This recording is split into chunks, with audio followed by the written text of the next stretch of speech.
So welcome back to our narrowboat again.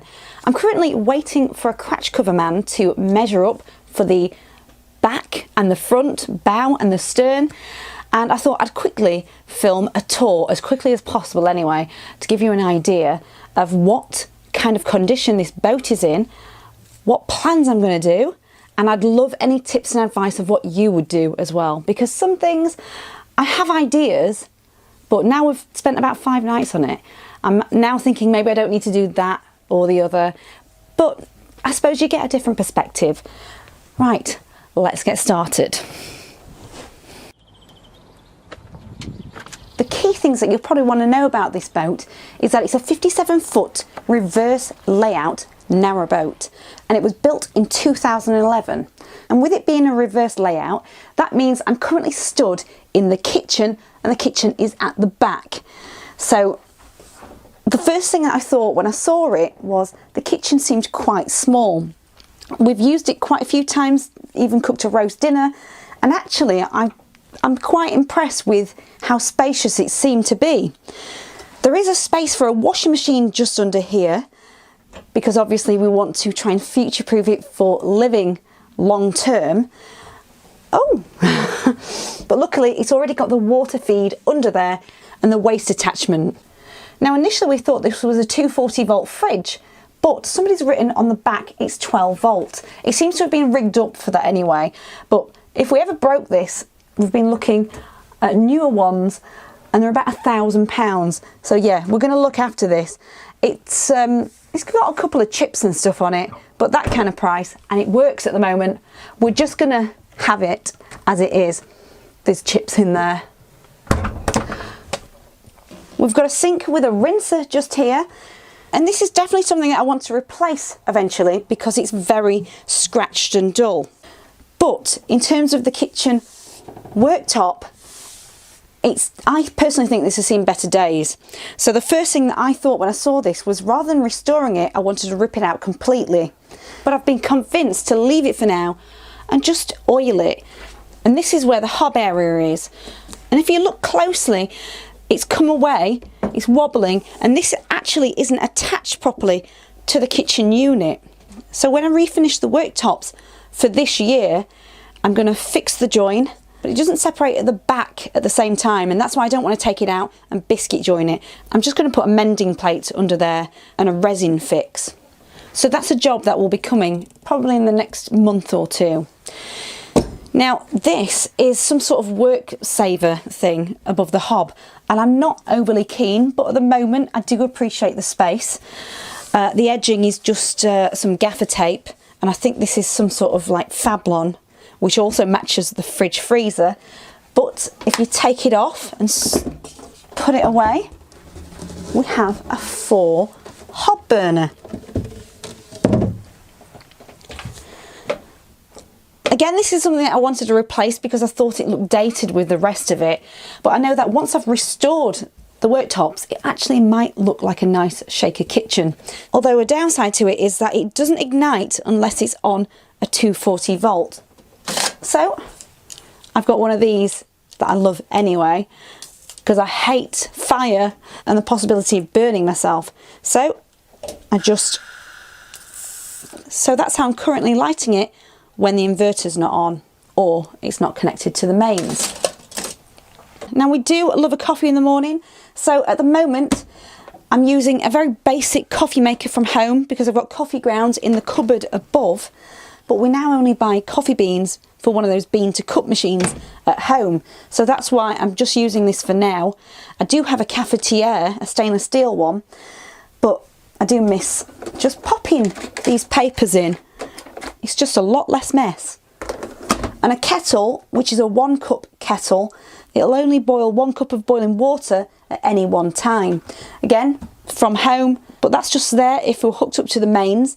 But we also have a gas kettle that we use if we want to reserve energy. It's one of those collapsible ones. But for anyone who's seen quite a lot of our camping videos, we had a lot of this stuff anyway. We still have the camper van, so technically we've got 3 things of each thing now for home, here and a camper van. But yeah, that is very useful to fold and put away. Now I'll talk about the electric shortly, But we also have a gas grill and a gas oven. And this is the first time we've ever had an oven that's at a dog-friendly height. So when we first got this boat, we thought we wanted to put this above the fridge freezer and have it more integrated. But at the moment, I quite like this, and I like the idea of less hassle of moving it around. But we have noticed that Hans likes to try and pour the oven open. So yeah, we've got to keep an eye out on that. Now, if we do decide to move the oven here, then I'll have to rejig this configuration.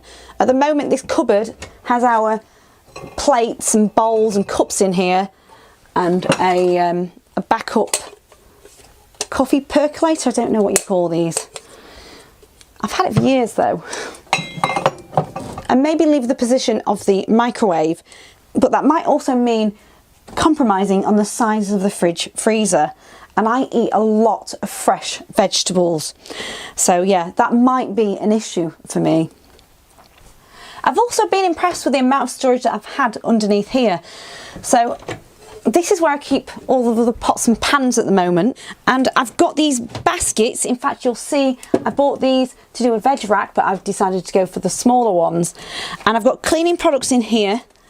So I do plan to do a few cooking videos on here, but that is going to be strictly for my Patreon page, because my husband also watches a lot of Narrowboat videos, and when they start cooking, he skips forward. So I'm going to leave that for a few select people who want to watch it. I also have a food blog at tastefullyvicky.com. Now, apart from having the fridge freezer for fresh fruit and veg, something that we always like to have at hand just in case is a cupboard full of dry food. And to be honest, all we did was raid our camping food storage, so nothing went out of date. And it's certainly not fine dining, but it's nice to have emergencies like chili con carne, chicken curry. But it's also my herb cupboard, any oils, things that I make salad dressings to go with my fresh salads. And pretty much what you see, apart from the odd appliance, is what came with the boat. There's also this really handy cupboard, which I may change at some point because I wouldn't mind a spice rack here. But this is for any of the tank keys for the boat, for the water or the diesel, or we'll keep the I nearly said National Trust then, the Canal and River Trust key to open the locks. But I'm a little bit nervous that this will eventually break. Oh, and a very important tape measure. The utensil rack was already here as well, which suits me perfectly, although I've brought all of these from home and I keep finding duplicates to bring. Now, before I even start talking about what's inside the cupboards next to the cruiser stern, I just want to talk about the windows for a minute, because obviously, if you've seen from the outside, this is the least traditional part of this boat, and it's obviously had a change in its history. And that is, it's got UPVC double glazing. And since it's been changed, the architrave around the windows isn't the original. To me, it looks like soft pine, and it's not been chamfered around. It's also got a few holes filled with wood filler, not in the right colour. This is definitely something I want to change. We've noticed they are cosy though, but I'm just not happy with the ash wood veneer that's obviously started to peel, and you can see water damage in that area. But they tend to be on the windows that open, not the fixed ones. But the other thing that I had in mind was it's quite a dark area towards the top. So I would like to paint this area, and there's a lot of screw holes dotted around from previous belongings that were there. So I've got to ask myself, do I replace it and then paint it? It feels like a pointless exercise. So I think I'm going to paint it first, try and fill any of the areas. I know it's a veneer, it could be tricky, particularly on the joins. I'll just see how it goes, but I don't want to paint everywhere. I really want to keep a lot of the trim detail so it's not too stark. There's also some steps here, and the top one removes, and there's just some paint down there. There's something else I wouldn't mind replacing. I think it's just a little bit tired. So while I'm here, this double door thing isn't the original ash door like this one on the other side. And we've been trying to work out whether it was here in the first place because it's actually MDF.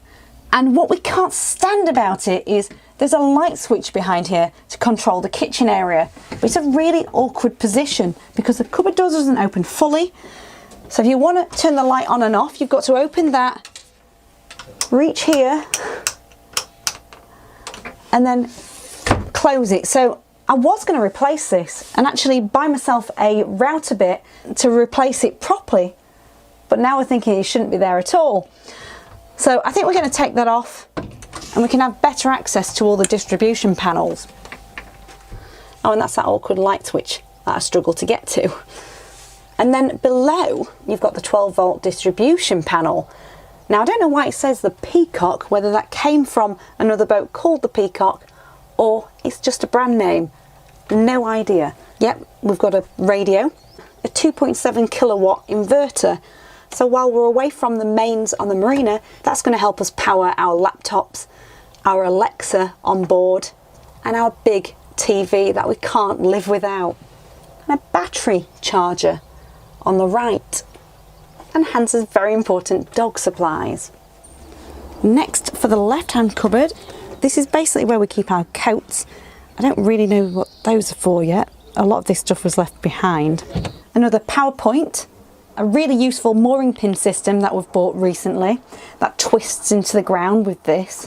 And this is the switch to our hot water when we want to shower or wash the pots, which leads to the calorifier underneath here. And that means we can get hot water from the diesel engine. Okay, so that is the kitchen done.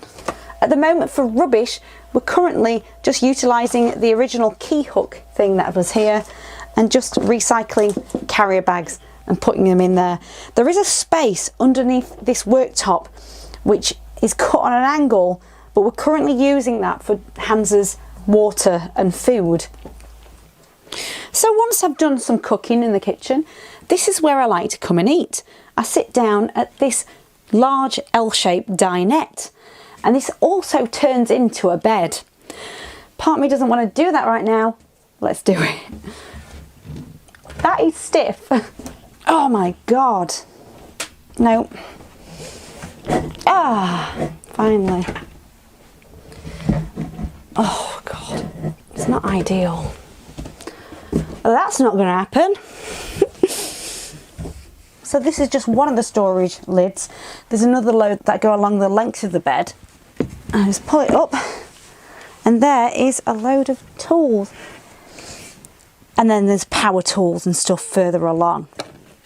In fact, that, I'm going to give that a go. The drip catcher.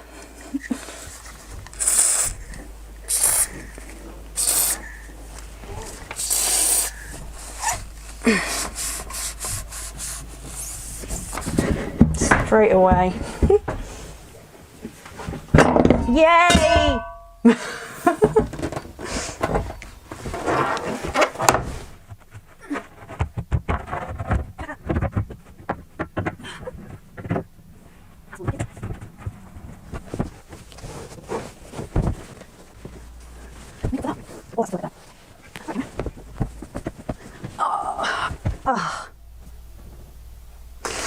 Right, put that back.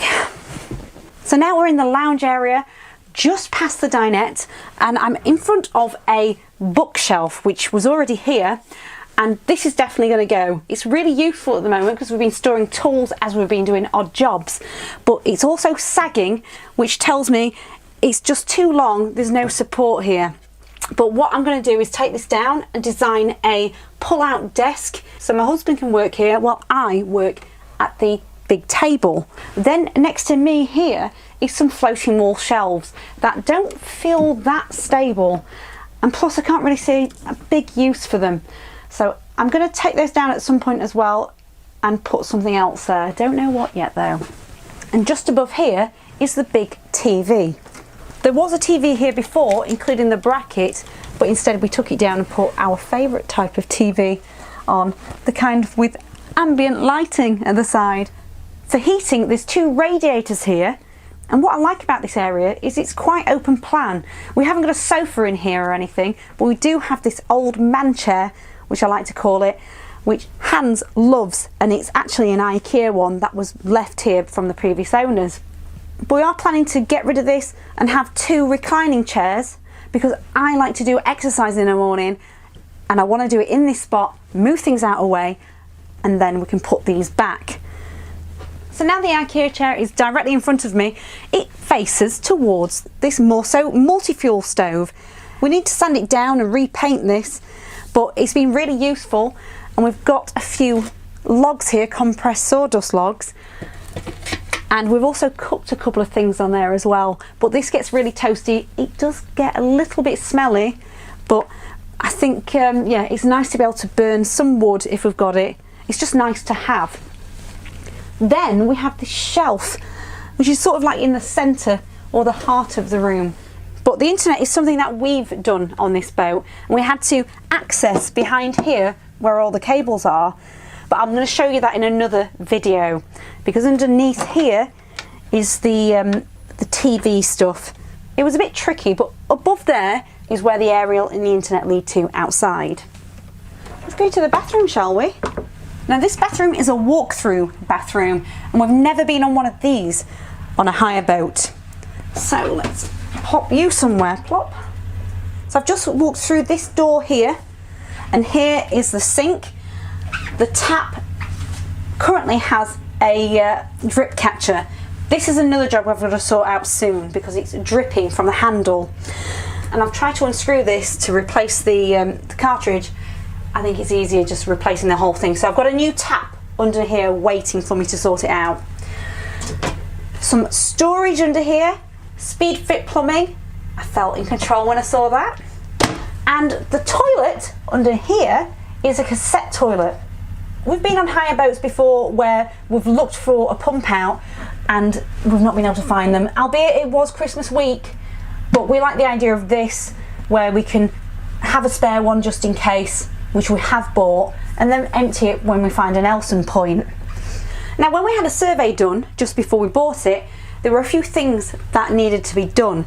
We knew about like a leaky tap and stuff, but I didn't expect a cracked shower tray, so I insisted on that getting done before I committed, and there were a few other things that needed to be done to get the 4-year boat safety scheme as part of the sale. More again on that in another video. And it's a very good size. There is a pump here to pump the water out. It's not the deepest of shower trays, but it just gives you enough to not waste water, which is what we quite like. Yeah, that gets really nice and warm. The pressure is perfect. I've got no complaints about this shower. And there's some storage under here for towels, and a chrome towel radiator just here. Now it's getting really tight to film in these spaces now, but we're now in the bedroom, which is at the front of the boat. And I love the carpentry in here. So you can see the bathroom door is on the left, and this is our small double bed. Now we've got a Temper mattress at home that we love, but one of the things that the manufacturers say is you need to have them well ventilated and they can't be in damp spaces. So that was completely out for here, and we decided to compromise with a part spring, part memory foam mattress. You're all right then.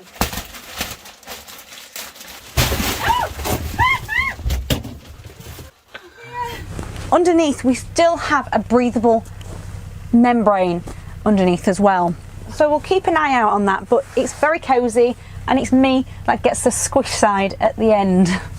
These lights are really useful, and more storage. But where does Hans sleep, I hear you ask? It's not the best place to put this, but right now Hans is loving just sleeping here in a small cozy space, and every now and again we find him just go to his bed just to chill out. So yeah, we're going to leave that there for now.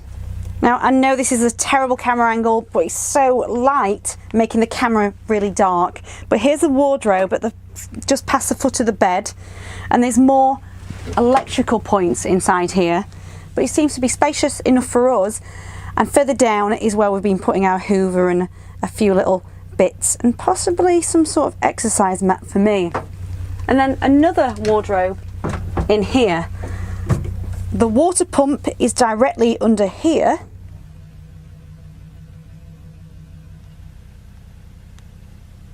And that's where we might have a TV in the corner. So let's have a quick glance outside. This can only be opened from inside.